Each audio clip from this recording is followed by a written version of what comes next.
Sir ఇప్పుడు వారు రుణమాఫీ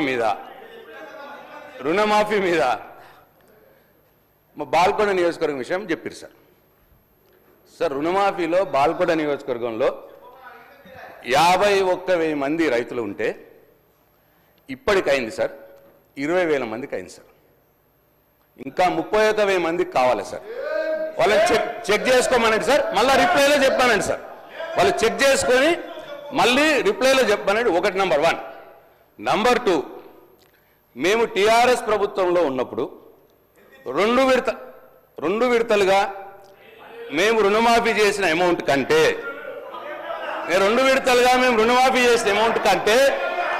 మొన్న వాళ్ళు చేసిన రుణమాఫీ అమౌంట్ తక్కువ ఉన్నది అని చెప్పి నేను ఇక్కడ మాట్లాడుతూ ఉన్నాను. దాన్ని కూడా వివరాల ప్రకారం తీసుకొని నాకు చెప్పానండి సార్. వాళ్ళ రిప్లైలో చెప్పానండి సార్. 2 విడతలుగా పోయిన ప్రభుత్వంలో 2 విడతలుగా రుణమాఫీ చేస్తే వారు 1 విడతగా అమౌంట్ చెప్పి మొత్తం కావలసుకొని ఏదో చెప్పుకుంటా సభను తప్పుదో పట్టించే ప్రయత్నం చేసిందని నేను మీకు మనవి చేస్తా ఉన్నా సార్. అట్లనే ఇక వేరే స్కీముల గురించి ఏవేవో చెప్పురి సార్. వాళ్ళు ఇచ్చినవి చెప్తున్నారు. అసలు ఎంతమంది అప్లై చేసిర్రు, మీరు ఎంతమందికి ఇచ్చిర్రు అది కూడా చెప్పాలి సార్. మేము ఇచ్చింది 2018 మీరు ఎంత ఇచ్చిర్రు అటు ఇట్లా అంటున్నారు సార్. మేము ఇచ్చినాము, మా చేతనైనంత ఇచ్చినాము, మాకు తోచినంత ఇచ్చినాము. దాంట్లో సంతృప్తి పడ్డోళ్ళు పడ్డరు, బాధపడ్డోళ్ళు బాధపడి ఉండొచ్చు. ఎలక్షన్లు అయిపోయినాయి సార్.